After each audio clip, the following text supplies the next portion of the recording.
Ernestine grabbed the handgun she keeps under the register.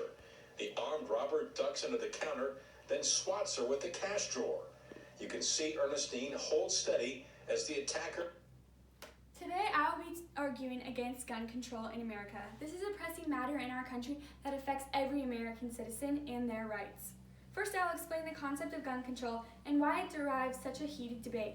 Then I will move on to cover the facts about gun control that are divulged in the constitutional Second Amendment. Then I will cover the policies on carrying licenses, and lastly, I will discuss the value of life that guns serve to protect. First, I'll begin by telling you what gun control is. Gun control is the regulation of the sale and use of firearms. Many Americans debate over these regulations and their beliefs about their differing concerns they have over the safety of guns. Some people believe that the inanimate object of the gun itself is harmful, while other people believe that the person behind the gun can be harmful.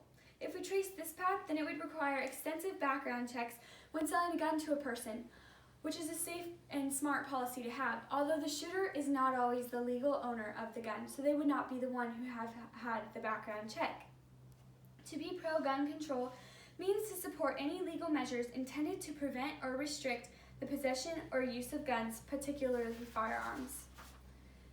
Many laws have been passed regarding gun control since its beginning in 1934, when the National Gun Registry began to keep a record of everyone who owned guns in the country. The Gun Control Act of 1968, which regulates firearms at the federal level, requires that citizens legal of 18 years of age have to be 18 years old to purchase shotguns or rifles and ammunition. All other firearms, such as handguns, you have to be 21 to purchase. These laws are reasonable and aid in smart protection when it comes to handling such a responsible firearm and weapon. Although now gun control is getting tighter and stricter as the newer laws begin to infringe upon American citizens' rights and crosses the territory in violating our constitutional Second Amendment rights, and this is a crying shame. Now I have given you a brief introduction to the history of gun control, and I will tell you about the facts that the Constitution provides to our rights and how gun control is depriving U.S. citizens of those rights. The Second Amendment of the Bill of Rights of the Constitution says, a well-regulated militia being necessary to the security of a free state, the right of the people to keep and bear arms shall not be infringed. Countless laws have been passed that violate this very amendment. These laws can be accessed in the Library of Congress. The first law I'll be talking about is Incentive 1639, passed in 2018. As the Seattle Times reported, the new law requires anyone buying a semi-automatic rifle to be 21, pass a beefed-up background check, and have taken a mandatory training class and wait 10 business days to get the gun. It also allows a gun owner to be charged with community endangerment if guns are not locked up and a child or someone not allowed to have them commits a crime with them or displays them in public. California also passed a law similar to this one in raising the age from 18 to 21. There's so much crazy things going on with this law. First of all, the age being raised from 18 to 21. This might sound like a great idea, but if you think about it logistically, when you're 18 years old, you can go join the military and use a gun to fight for our freedom and kill people with that gun. But when you come home on leave, you're not allowed to be responsible enough to own a gun. This is just such a backwards thing and a slap in the face to these law-abiding citizens who are fighting for our constitutional freedoms to bear the right to arms in the first place, and then they're not even considered responsible enough to have a gun when they're home. The second appalling part of this law is that if a felon breaks into a gun owner's house, first of all, the gun owner is a victim of a terrible robbery, and then if that felon does so much as display the weapon, that gun owner can go to prison for the felon's actions. Another law that's been placed is the red flag law. It's also been in California as well as Washington. This states that police may temporarily seize guns from people a judge deems a threat to themselves or others. This law infringes on our rights to bear and keep arms. Too much power is given and exercised to the judge and the police regarding a gun owner's Second Amendment rights. There should be a requirement of evidence, proof of a felony. There's already laws that have been put in place that keep criminals and felons from getting guns. This law is strictly just to law-abiding citizens who are gun owners, and the government is being given way too much control and power and robbing those gun owners of their weapons. American citizens have the right to bear and keep arms. That is a fact. We have the right to security, we have the right to self-defense, and we have the right to protection. These rights shall not be infringed, and these laws are infringing. So far, I have explained what gun control is and what the Second Amendment is. Now I will talk about the policies on carrying guns.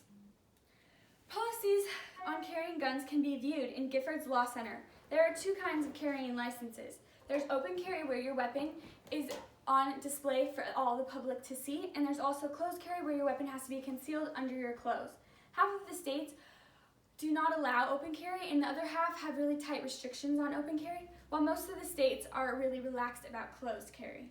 I believe that teachers should have the right to carry in schools.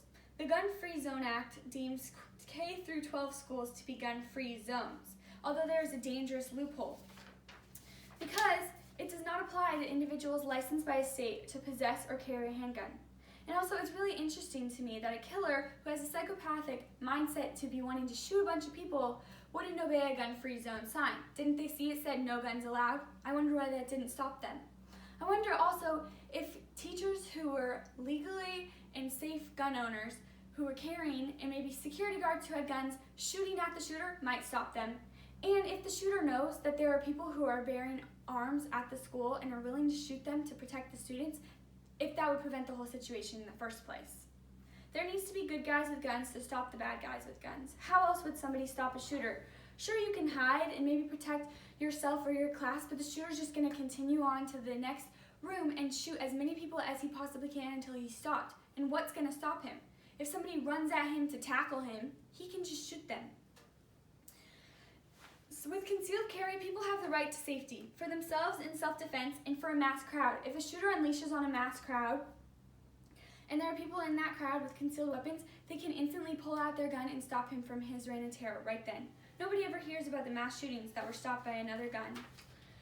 So far, I have explained gun control, the Second Amendment, and gun policies. Finally, I will discuss the value of life that guns serve to protect. Guns protect the precious value of life. There is an increasing number of mass shootings in the United States. The biggest argument against guns is the concerning issue of mass shootings, especially in schools. These school shootings are devastating to everyone. They impact the students and staff and the community of family and friends and the whole country that's watching them happen. But these mass shootings are not just in schools. The top 10 largest mass shootings have also been in stores, bars, music festivals, churches, and restaurants. Life is precious and it has to be secured.